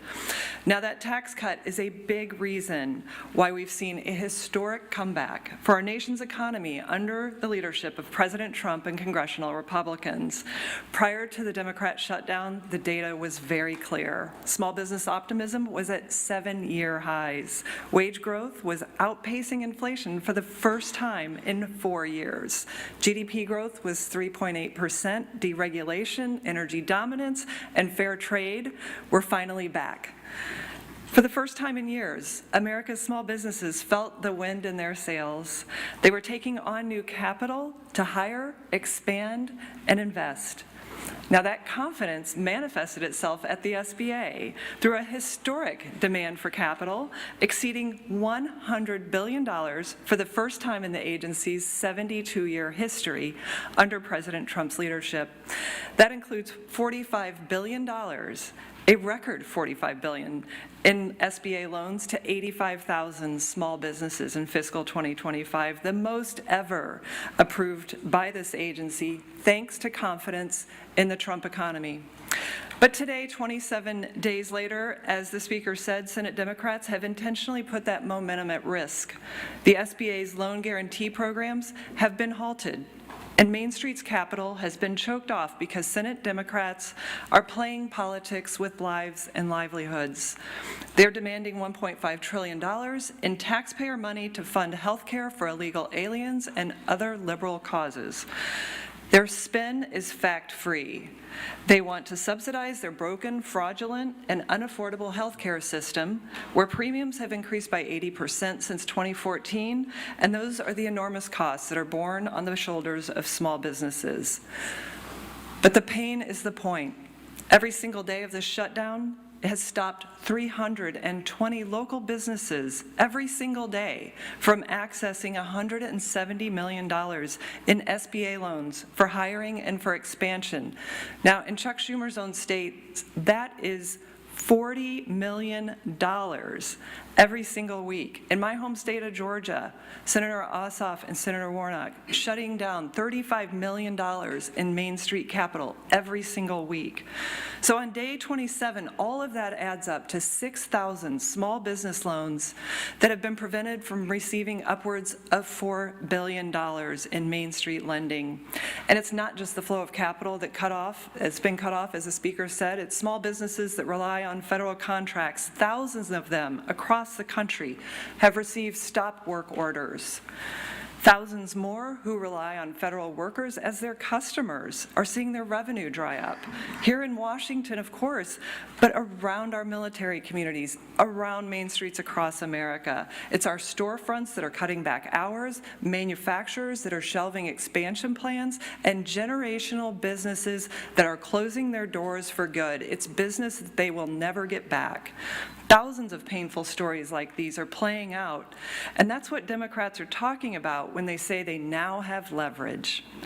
Now, America's small businesses make up 99% of all of our nation's businesses. They create 2 out of every 3 new jobs, and they make up about half of our GDP. So when the CEA estimates that every week of the Democrat shutdown, it shrinks the U.S. economy by $15 billion, that cost is borne by Main Street. When they estimate that Senate Democrat shutdown will cost our economy 43,000 jobs, those jobs are at local businesses. all because Senator Schumer and his caucus are willing to sacrifice Main Street so that they can derail President Trump's historic economic agenda and appease the socialist radicals who are now in charge of the Democrat Party. It's why I'm so proud to stand here with Speaker Johnson, Chairman Williams, and the entire House leadership team, because we are united behind Main Street, our military, and those who rely on critical federal services. It's time for Chuck Schumer to end the political stunt, pass a clean funding bill, open the government, stop putting illegal aliens and the Marxist socialist demands of your radical base over small businesses back home. We must bring the same common sense that prevails on Main Street back to Washington. I'll now turn it over to my good friend and chairman of the Small Business Committee, Roger Williams, from the great state of Texas. Thank you, Senator. Thank you, Mr. Speaker. I appreciate Administrator Loeffler, and she's quoted you a lot of numbers, which are all true, but let me just tell you this. I chair the Small Business Committee. I'm a small business owner. I didn't sell my business 10 years ago or anyone. We still have our family business, been in business since 1939. I've been in it 57 years. I know what's happening on Main Street when it's good and when it's bad. And let me tell you, Main Street is very fearful of the Schumer shutdown. He is totally holding Main Street America, small business owners, small business employees at bay because of his future that he's concerned about. It has nothing to do with it. Main Street is 99% of the businesses are small businesses. 75% of the payroll, 75% of the workforce is small business. It's every small business in your hometown, in Schumer's hometown, in my hometown. I go over, and I'm not necessarily as much a congressman when I get home as much as a small business owner. And I can tell you what's happening out there. I'm worried about the 99%. I'm worried about the 75% of payroll, 75% of workforce. I'm worried about the fact that they cannot meet the payroll, as Administrator Loeffler said, with the SBA like it is right now, is ready to go. I mean, we are ready to go. We've had more activity in the SBA since November 5th than we've had in years because people want to start a business. So they see the Trump economy works. They want to start a business. They want to stay in business. I'm worried about that group of people. I'm worried about the fact that they can't meet payroll. I'm worried about the fact that they can't buy inventory. If you can't buy inventory, you can't sell anything. And the truth of the matter is, if you want to go deeper into it, if you don't have inventory, inflation will rise because you're not discounting your inventory. That's how capitalism works. That's how the private sector works. That's how we compete. So the other thing we did before the shutdown, Administrator, thanks to you, is the fact that we raised the loan limits from 5 to 10 million on manufacturing. Ready to go, ready to expand, ready to grow your business. And I would tell you, if we're lucky enough to have some more rate cuts, this economy, the Trump economy, along with small business, is going to lead the way and explode. But we can't do it with Chuck Schumer hanging an anchor around everybody's neck because he's personally concerned about his political future. So as a small business owner, I'm just saying to all of you, the greatest asset America has is its people, its Americans, and it's Main Street America. Risk and reward built this country.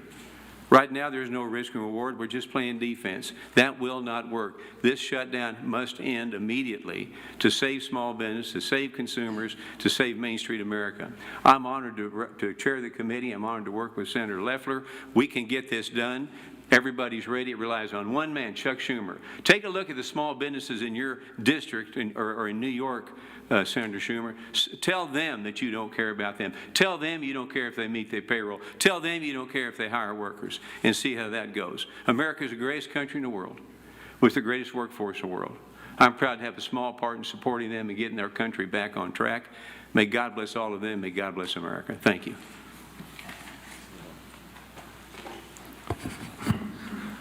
Well, thank you, Chairman Williams, for all you do to support small businesses, to really epitomize the backbone of our economy. And Administrator Loeffler, thank you for coming and for what you're doing to help small businesses grow in every corner of this country. Unfortunately, as Administrator Loeffler pointed out, those small businesses are struggling like millions of families all across America. Why? So that the Democrats can get leverage. Who knows who they want leverage over? They can't articulate it.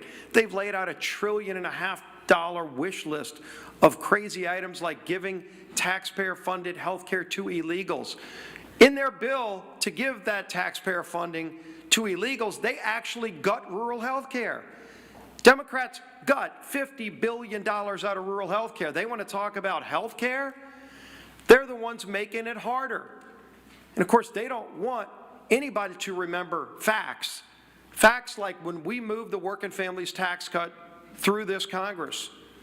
Unfortunately, not a single Democrat wanted to support that because it involved preventing a tax increase. The party that's now gone all the way over, full bore into socialism. As the Speaker talked about, Hakeem Jeffries is now all in for the socialist agenda of Mamdani. He is the head of their party now. When he gets elected mayor of New York, he's given the marching orders to the rest of the Democrats. And they want to raise taxes on everybody. They call you rich. Anybody who works for a living is going to be rich, and they're going to raise your taxes to get government-run grocery stores and the lunacy that comes with that. That's the Democrat agenda. It's not about improving health care, because, again, in their own alternative bill, they want to gut rural health care. You know what else? All right, folks. They work to do in the working families We tax are going to cut. pivot away from that earlier briefing with GOP leaders talking on day 27 of the ongoing government shutdown. Right now, we've got some live images coming to the Live Impact News studio. Let's go ahead and take you now to Japan, where as we speak, President Trump is meeting with Japan's Prime Minister, Sanae Takaichi, and she is the first female Prime Minister for Japan. You can see that they are about to give some remarks here. This is the second stop on the president's three-country Asia tour, and he met earlier with Emperor Naruhito, and we'll have this meeting, of course, with Prime Minister Sanae Takaichi, and there is going to be we believe some remarks, but we're not sure. This could be just a photo op opportunity where they're just getting some images of the two together, and maybe there will be some comments later. I don't know if we were getting any audio. Let's go ahead and I'm just going to take a listen. Perfect.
Of course, they're the president meeting with the Japanese Prime Minister, and it looks like they are getting ready now to have that bilateral meeting. Perhaps some remarks to come later. If we have that happening during our Live Impact News window before 9 o'clock, we'll certainly bring that to you here. And in the meantime, we'll bring you to another feed that we're watching from a bit earlier today. New York City mayoral candidate Zohran Mamdani making some remarks. Let's go ahead and listen into that. And once again, if we get anything more from Japan, we'll pop in with that. Full implementation of curricula like Hidden Voices that celebrates the breadth and the beauty of Jewish life in the history of this city. It must also mean that when we build a city government, we do so with the only litmus test as excellence. And that ensures that you have people around you who have a wide variety of opinions on any topic, including Israel and Palestine. What you are aligned on, however, is the necessity, the urgency, and the path to delivering the affordability agenda that has been at the heart of this campaign. Please. Hi,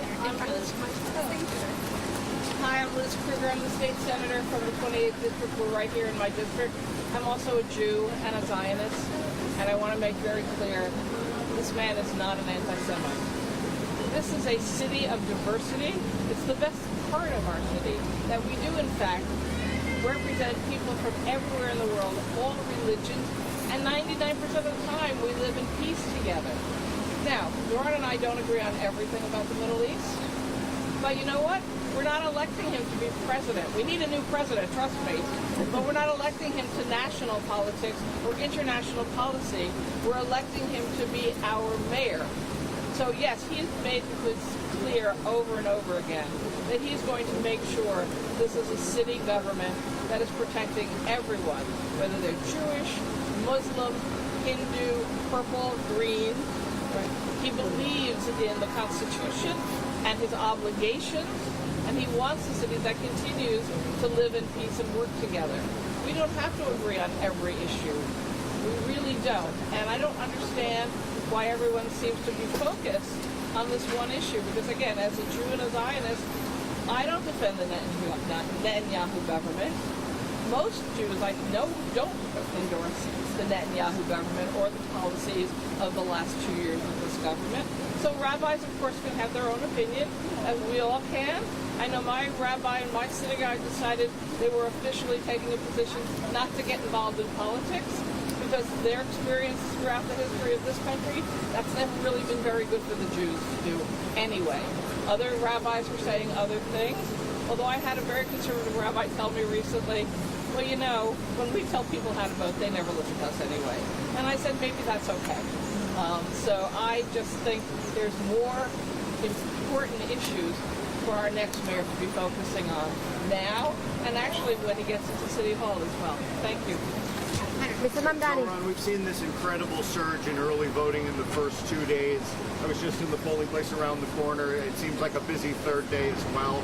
The anecdotal data has said it's quite a surge in those older than 55, with some implication by political types like me and others that may not necessarily favor you.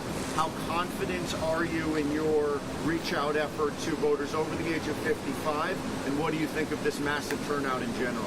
I think it's great to see this turnout. I think we should always celebrate when more New Yorkers are going to the polls, and I continue to be confident in our campaign as well as in our outreach to voters above the age of 55, and also I will not allow myself to become complacent. What is your elevator pitch to someone over the age of 55? That affordability is something that is robbing them of the ability to grow old in this city. I've heard from so many older New Yorkers about the fact that they have been on waiting lists for senior housing for years. A woman came up to me at a senior center in Brownsville saying that she'd been on a waiting list for 7 years. She told me, if I have to get to the 8th year, I'm leaving this city. And too often we think of affordability as a young person's problem, of whether you can build a life here. But there are so many who are asking themselves whether they can keep a life here. And that is the senior who's in a rent-stabilized apartment who's been seeing year after year of rent hikes. It's the senior who's having to ask themselves whether or not they can afford groceries or whether they have to buy their medicine.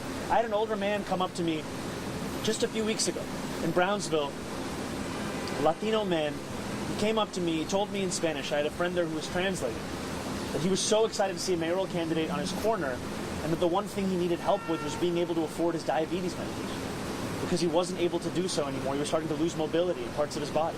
This is what so many seniors are facing in this city. This is why we continue to make the case that this is the campaign for them. It's the one that will make this city one that's more affordable. Thank you, Mr. Mamdani. On the Rent Guidelines Board, as you've probably seen, there's been reporting that Mayor Adams is considering making a number of new appointees that block your rent freeze.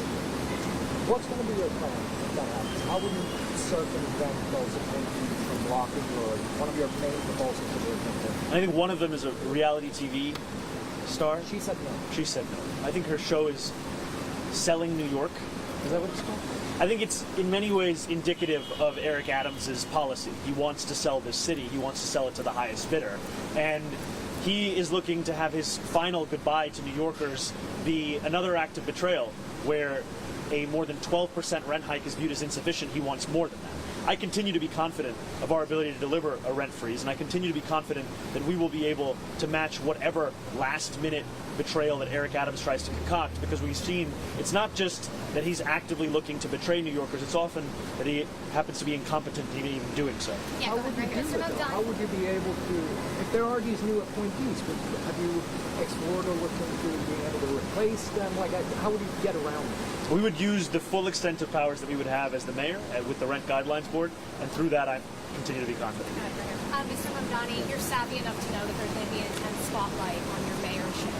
How are you going to handle messaging and making sure you are able to deliver on these big promises and commitments you because many would seek to block you, and even your supporters are concerned about this. There is no doubt that there will be opposition, as we see that opposition today. And what has allowed us to surmount the unbelievable amounts of money that has been spent against this campaign, be it in the primary or the general, has been the mass movement that we have created. And it's a mass movement now of more than 90,000 volunteers who are knocking on doors across the 5 boroughs, who are making hundreds of thousands of phone calls to New Yorkers. And in addition to that mass movement, we are building a coalition with elected officials and leaders across the city and state. I'm proud to be standing alongside one of those very elected officials, in State Senator Liz Krueger, who is the chair of the Finance Committee in the State Senate. These are the kinds of partnerships that we will build so that we can deliver on this affordability agenda. And I think what New Yorkers deserve is a mayor who understands it's their responsibility to actually serve those New Yorkers, to see those New Yorkers, for those New Yorkers to be able to ask them questions. And that's why you've seen that no matter where we are in the polls, no matter what day this is of the campaign, I will be outside around New York City speaking to New Yorkers, moving through the city like a New Yorker, because it is only through those acts that you can understand the pains that New Yorkers are feeling in trying to afford the city that they call home. All right, this is when the Trump tries to fool you. How will you respond to President Trump? Recently, in a recent address about the Trump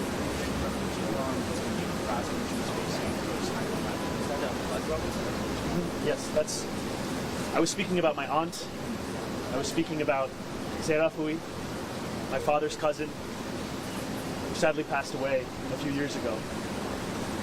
And for the takeaway from my more than 10-minute address about Islamophobia in this race and in this city to be the question of my aunt tells you everything about Andrew Cuomo and his inability to reckon with a crisis of his own making.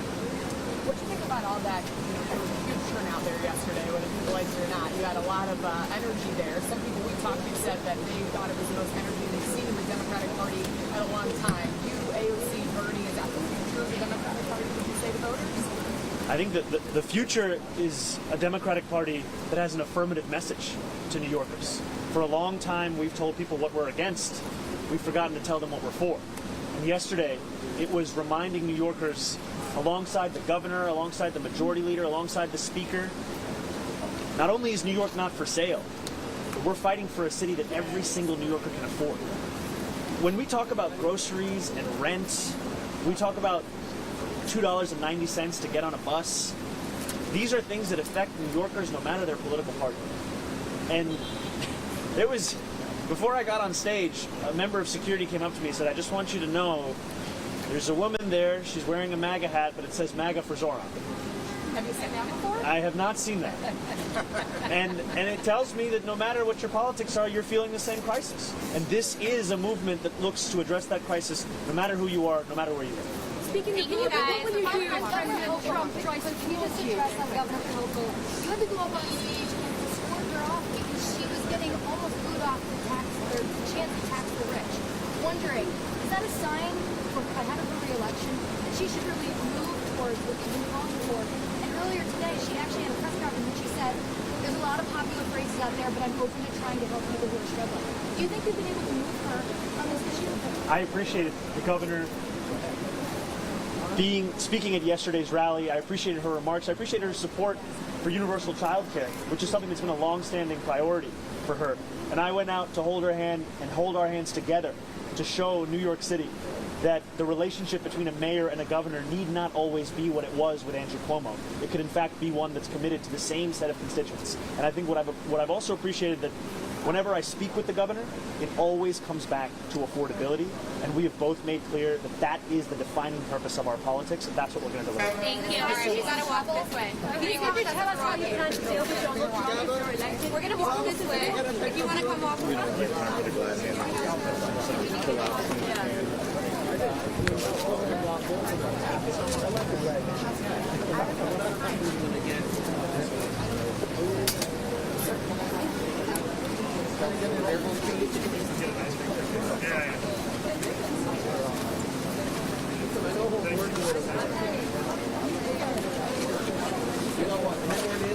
Baby baskets.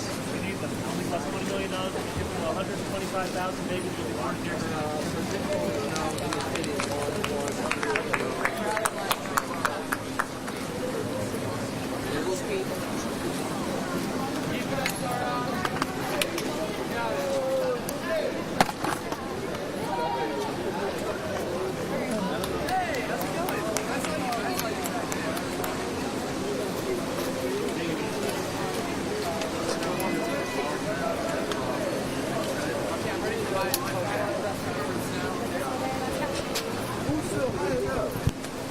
That's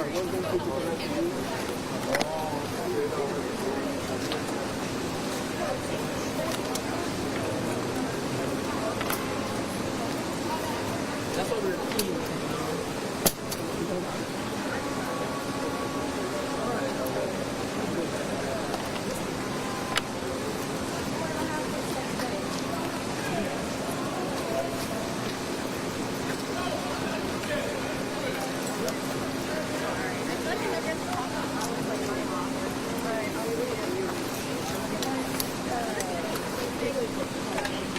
Yes, hey Maribel. You look so nice and cozy there.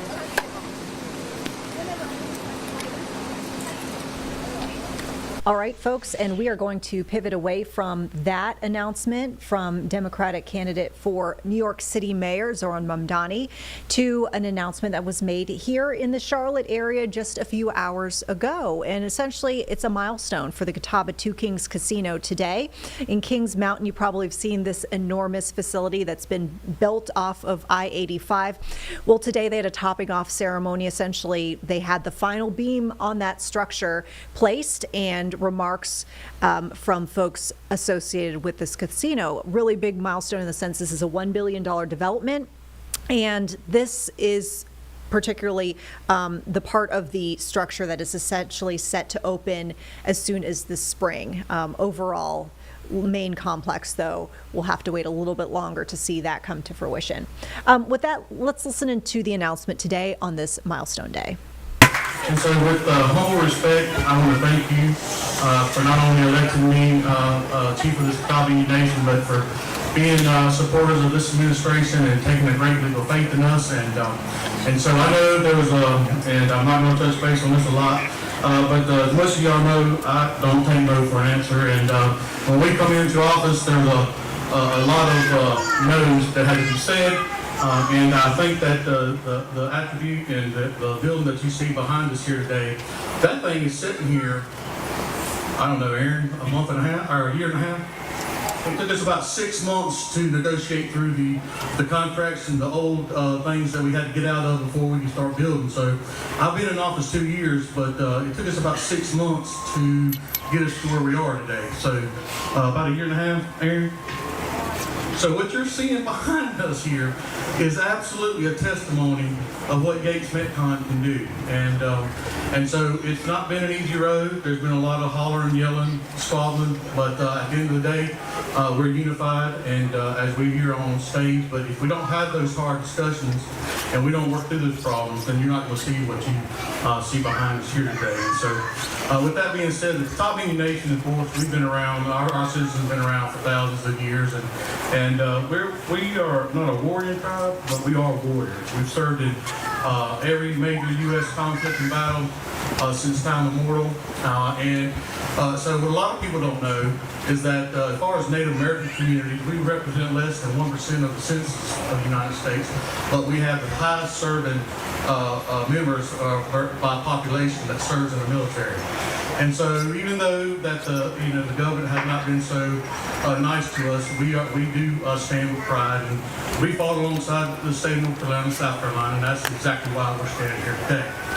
And more importantly, the Battle of Kings Mountain, and we have, matter of fact, George Washington sent a letter, and I think that we have it maybe at the Culture Center somewhere, our remarks. When the British was using Cherokee, George Washington said, "Go find Catawba." And so we all know how that battle turned out. We won it. And so with that being said,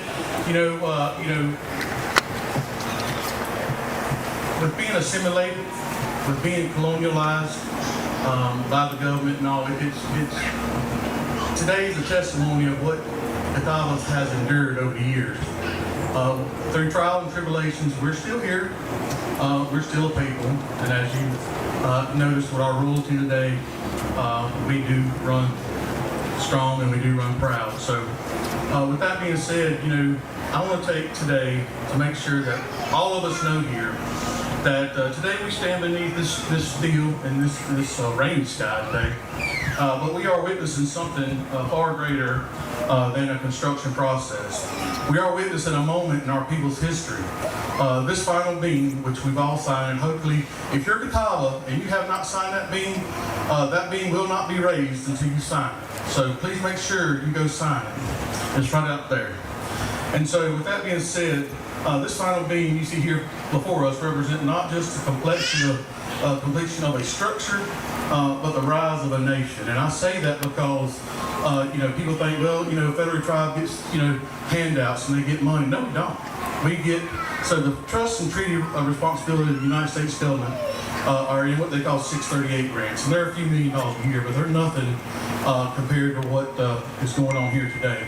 And out of those federal dollars, it's not ironic, it's very specific that you don't get money for culture and you don't get money for like your heritage and your language. We have to find ways to make sure that our culture stays and our language stays. Because you see, if you don't have a culture, you don't have a language, and you don't have people, guess what? You don't have a tribal government. And that's what this represents here behind us today. So now the Catawba Nation only has revenue and extra means to keep these programs going at our cultural center that are so vital, to get our people engaged, to keep our heritage going, to keep our song and our dance, as you've heard here today, to keep our ribbon skirt making and our beads and our jewelry all going. So that's what represents us, and that is what being built behind here today is going to help the Catawba Nation proceed for generations to come. So the generations of Catawba people have always been builders. Not only have we been builders, but we've been builders of pottery, of family, and of community. Today we are builders once again, but this time what we build reaches towards the horizon, toward opportunity, towards sovereignty. This project, the Catawba Two Kings Casino Resort, not only began as a vision, but this vision, we have brought it home. And so this vision is to create jobs for our people and establish a foundation that will support social programs, including housing, healthcare, and education for days to come. But once was an idea on paper, now stands in steel and stone, and a testament of our determination. John Brown, if you're here today, if you'll stand, sir. John is he is over our housing. There you go. Thank you, John. With the revenue that's being generated from behind here. Thank you. So now we have, I went to HUD, kicking and screaming, and we got money to build our first 25. And through the job that John is doing, we've got 28 houses out of the first go-around of money. Now, the second go-around of money comes from the revenues that we have generated here for our people. And it's putting safe, affordable housing. See, you can't have a community not unless you have safe, affordable housing. That's the key. And I tell you why that's such a key, because as a young boy growing up on the reservation in Bare Feet and all, I'm 54 years old, 53, and that's young, but back then I was old. But standing here at 53 years old, I can absolutely tell y'all that I witnessed our tribal members living in homes with dirt floors. And when I say dirt floors, I mean dirt floors to where, and they swept them. Because you know how you walk across dirt and it breaks up? Well, Woodrow Harrison, they would sweep that dust up and all. And I know what it's like to go to school smelling like kerosene heaters or wood, because that's the only thing we had. All right, folks, our time here on Live Impact is coming to a close. We want to let you know, coming up special for you, of course, today, since it's Monday at 9 o'clock, we'll have our sports team breaking down the Panthers and all that we can expect. Plus, 9:30, we've been teasing you with this, but we've got our special coverage of Charlotte FC playoff time as the team is ready to take its match tomorrow, best of 3 series against New York City. So stay tuned for that here on WCNC Plus. We'll see you at 11.